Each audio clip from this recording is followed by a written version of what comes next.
മദ്രസ അധ്യാപകൻ റിയാസ് മൗലവി വധക്കേസിലെ പ്രതികളെ വെറുതെ വിട്ട കോടതി വിധിക്കെതിരെ അപ്പീൽ നൽകാൻ സംസ്ഥാന സർക്കാർ ഉത്തരവിറക്കി. ഹൈക്കോടതിയെ സമീപിക്കാനാണ് നിർദ്ദേശം. നിയമോപദേശത്തിന്റെ അടിസ്ഥാനത്തിലാണ് തീരുമാനം. ഷഫീദ് റാവുത്തർ ചേരുന്നുണ്ട് വിശദാംശങ്ങളുമായി. ഷഫീദ്, റിയാസ് മൗലവി കേസിലെ തിരിച്ചടി സർക്കാരിനും ആഭ്യന്തര വകുപ്പിനും മുഖ്യമന്ത്രിക്കുമൊക്കെതിരെ ആയുധമാക്കുമ്പോൾ സമസ്ത ഇടഞ്ഞു നിൽക്കുമ്പോൾ അതിവേഗത്തിൽ ഉത്തരവിറങ്ങുന്നു. വിശദാംശങ്ങൾ.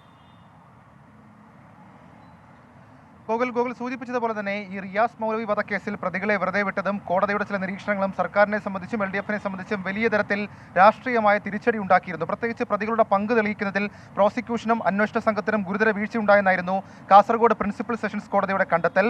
ഇത് രാഷ്ട്രീയ ആയുധമാക്കിയ പ്രതിപക്ഷം പ്രതികളെ രക്ഷിക്കാൻ RSSും മുഖ്യമന്ത്രിയും തമ്മിൽ ഈ ഗൂഢാലോചന നടന്നിട്ടുണ്ട് എന്ന് വരെ ആരോപിച്ചു. ലോക്സഭാ തെരഞ്ഞെടുപ്പിൽ മലബാറിലെ ന്യൂനപക്ഷ വോട്ടുകളിൽ കണ്ടുവച്ചിരുന്ന LDF-ന് വിധി വല്ലാത്ത തിരിച്ചടിയായി.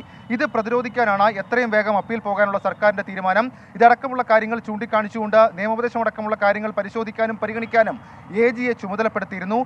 ഈ നിയമോപദേശത്തിന്റെ അടിസ്ഥാനത്തിലാണ് വളരെ പെട്ടെന്ന് തന്നെ ഹൈക്കോടതിയിലേക്ക് അപ്പീൽ പോകാനുള്ള സർക്കാരിന്റെ തീരുമാനം. ഇത് സംബന്ധിച്ചുള്ള ഉത്തരവാണ് സർക്കാർ ഇപ്പോൾ ഇറക്കിയിരിക്കുന്നത്. ലോക്സഭാ തെരഞ്ഞെടുപ്പ് പടിവാതിക്കൽ നിൽക്കുന്ന സമയത്ത് സ്വാഭാവികമായും ചില സംഘടനകളുടെ ഭാഗത്ത് നിന്ന് LDF-ന് കേൾക്കേണ്ടി വരുന്ന വിമർശനം ഉൾപ്പെടെയുള്ള കാര്യങ്ങൾ അതുകൂടി ഗൗരവത്തിൽ പരിഗണിച്ചുകൊണ്ടാണ് സർക്കാർ ഇങ്ങനെ ഒരു തീരുമാനത്തിലേക്കും അപ്പീൽ നൽകാൻ ഹൈക്കോടതിയിലേക്ക് അപ്പീൽ നൽകിക്കൊണ്ടുള്ള ഉത്തരവും നൽകാനുള്ള അനുമതി നൽകിക്കൊണ്ടുള്ള ഉത്തരവും വളരെ വേഗം പുറത്തിറക്കിയിട്ടുള്ളത്. ഗോകുൽ. ശരി, ഷഫീദ് റാവുത്തറാണ് വിശദാംശങ്ങൾ നൽകിയത് തിരുവനന്തപുരത്ത് നിന്ന്. റിയാസ് മൗലവി വധക്കേസിലെ പ്രതികളെ വെറുതെ വിട്ട കോടതി ഉത്തരവിനെതിരെയാണ് സർക്കാർ ഹൈക്കോടതിയെ സമീപിക്കാൻ ഒരുങ്ങുന്നത്.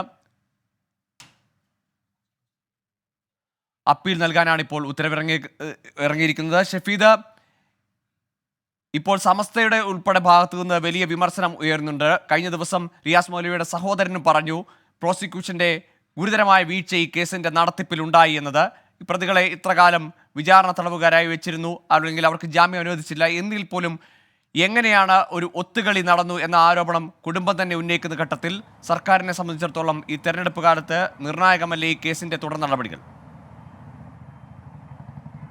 ഗൂഗിൾ ഉറപ്പായിട്ടും. കാരണം ഒന്ന്, ലോക്സഭാ തെരഞ്ഞെടുപ്പ് എന്നുള്ളൊരു രാഷ്ട്രീയ സാഹചര്യം അവിടെ നിൽപ്പുണ്ട്. രണ്ട്, എക്കാലത്തും LDF-നെ പിന്തുണച്ച ചില സംഘടനകൾ സ്വാഭാവികമായും അവരടക്കം വളരെ നിർണായകമായ ഒരു ഘട്ടത്തിൽ LDF-ൽ നിന്ന് അകന്നു പോകുമോ എന്നുള്ളൊരു ആശങ്ക, ഇതടക്കമുള്ള കാര്യങ്ങൾ LDF-നെ സംബന്ധിച്ചിട്ടുണ്ട്. നമ്മൾ ആ സമയത്ത് LDF നേതാക്കളുടെ പ്രതികരണം കണ്ടതാണ്. RSS അനുകൂല വിധി ഞെട്ടിപ്പിക്കുന്നതും ജനാധിപത്യ വിശ്വാസികളെ ആശങ്കയിലാഴ്ത്തുന്നതുമാണെന്നുള്ളതായിരുന്നു ഇടതുമുന്നണി കൺവീനർ EP ജയരാജൻ പറഞ്ഞിരുന്ന കാര്യം. മാത്രമല്ല, ഈ പ്രോസിക്യൂഷൻ പ്രതികളുമായി ഒത്തുകളിച്ചെന്ന ആരോപണം ശരിയല്ലെന്ന CPI സംസ്ഥാന സെക്രട്ടറി ബിനോയ് വിശ്വവും രംഗത്തെത്തിയപ്പോൾ സ്വാഭാവികമായ ആ വിഷയത്തിൽ ഇടതുപക്ഷത്തിൻ്റെ, അത് CPI ആണെങ്കിലും CPM ആണെങ്കിലും അവർ സ്വീകരിച്ച നിലപാട് വ്യക്തമാണ്. മാത്രമല്ല, ഇതിൽ ബന്ധുക്കളുടെ അടക്കം പ്രതികരണം സംസ്ഥാന സർക്കാരിനെ അല്ലെങ്കിൽ പ്രതിപക്ഷം ആയുധമാക്കുന്ന ചില ആരോപണങ്ങൾ അതിനെ കൂടുതൽ ശരിവെക്കുന്ന തരത്തിലേക്കായിരുന്നു. ഈ സാഹചര്യത്തിൽ കൂടിയാണ് വളരെ പെട്ടെന്ന് തന്നെ മുഖ്യമന്ത്രിയുടെ നിർദ്ദേശത്തിന്റെ അടിസ്ഥാനത്തിൽ ആഭ്യന്തര വകുപ്പ് ഇക്കാര്യത്തിൽ അപ്പീൽ നൽകുന്നത് എങ്ങനെയെന്നുള്ള സാധ്യത പരിഗണിക്കാൻ AGയെ ചുമതലപ്പെടുത്തിയത്. AGയുടെ നിയമോപദേശത്തിൽ ഈ കാസർഗോഡ് പ്രിൻസിപ്പൽ സെഷൻസ് കോടതിയുടെ വിധിയിൽ ചില പ്രശ്നങ്ങൾ ഉണ്ട് എന്നുള്ള കാര്യത്തിന്റെ ഒരു വിലയിരുത്തൽ കൂടിയുണ്ട്.